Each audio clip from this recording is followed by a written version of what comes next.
వారు మాట్లాడుతున్న దాన్ని బట్టి ప్రజలకు తెలియజెప్పాలనే ఆలోచనతోనే ఈరోజు వాస్తవ విషయాలు మేము పెట్టి చెప్తా ఉన్నాం. అట్లాగే ఈ అప్పు 64,000 కోట్లు కట్టమే కాకుండా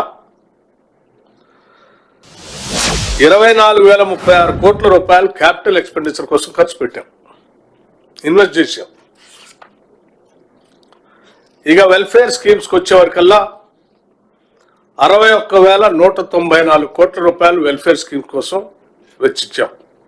అంటే రైతు భరోసా 7,625 కోట్లు, రుణమాఫీ స్ట్రేట్ అవే 21,000 కోట్లు, చేయూత 11,382 కోట్లు, రాజీవ్ ఆరోగ్యశ్రీ 890 కోట్లు, ఎల్పిజి సబ్సిడీ అండర్ మహాలక్ష్మికి సంబంధించి 442 కోట్లు, గృహజ్యోతి 200 యూనిట్లు ఉచిత పవర్ సంబంధించి 1,234 కోట్లు.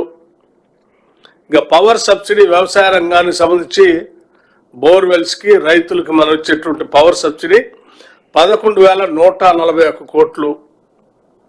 ఇన్సూరెన్స్ టు ఫార్మర్స్, మీరు ఎప్పుడు రైతులకి ఇన్సూరెన్స్ చేయలే, వాళ్ళ కోసం మళ్ళీ 1,514 కోట్లు కట్టాం. రైస్ సబ్సిడీ కింద 1,647 కోట్లు, స్కాలర్షిప్స్ అండ్ డైట్స్ సంబంధించి 1,016 కోట్లు, ఆర్టీసీకి 1,375 కోట్లు, కళ్యాణ లక్ష్మికి సంబంధించి 2,311 కోట్లు.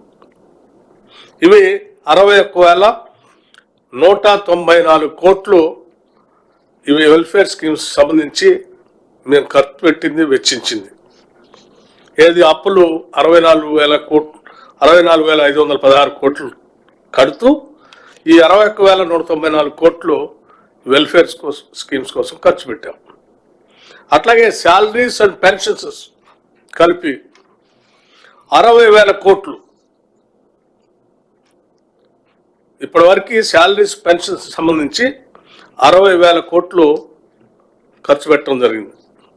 ఇవి కాకుండా మీ ఇతరత్ర వెల్ఫేర్ స్కీమ్స్ సంబంధించి కూడా ఇంకో 10,000 కోట్లు ఖర్చు పెట్టాం. ఈ రకంగా వచ్చిన ప్రతి పైసాని సమర్థవంతంగా, అర్థవంతంగా, ఆలోచనాభరితంగా ప్రజల మీద భారం వేయకుండా, అధిక పన్నులు వేయకుండానే మీరు కట్టిన తెచ్చిన వాటికి అప్పులు కడుతూ మళ్ళీ జీతాలు ఇస్తూ వెల్ఫేర్ స్కీమ్స్ అమలు చేస్తూనే మేము ఈరోజు ముందుకు పోతా ఉన్నామంటే దీనందరికీ కారణం ఈ రాష్ట్ర ప్రభుత్వం, ముఖ్యమంత్రి రేవంత్ రెడ్డి గారి దగ్గర నుంచి మొదలు పెడితే కేబినెట్లో ఉన్న ప్రతి మంత్రి సంపూర్ణంగా దృష్టి సారించి ఈ రాష్ట్ర ఆర్థిక వ్యవస్థని మెరుగుపరచడం కోసం అందరూ కలిసి సమిష్టిగా పని చేయగలిగారు. కాబట్టి ఇది సాధ్యమైంది, ఈరోజు చేయగలుగుతున్నాం కూడా. అట్లాగే ఇంకా మిగతా అంశాలకు వస్తే కూడా ఉద్యోగ అవకాశాలు మీరు అందరూ చూసే ఉంటారు.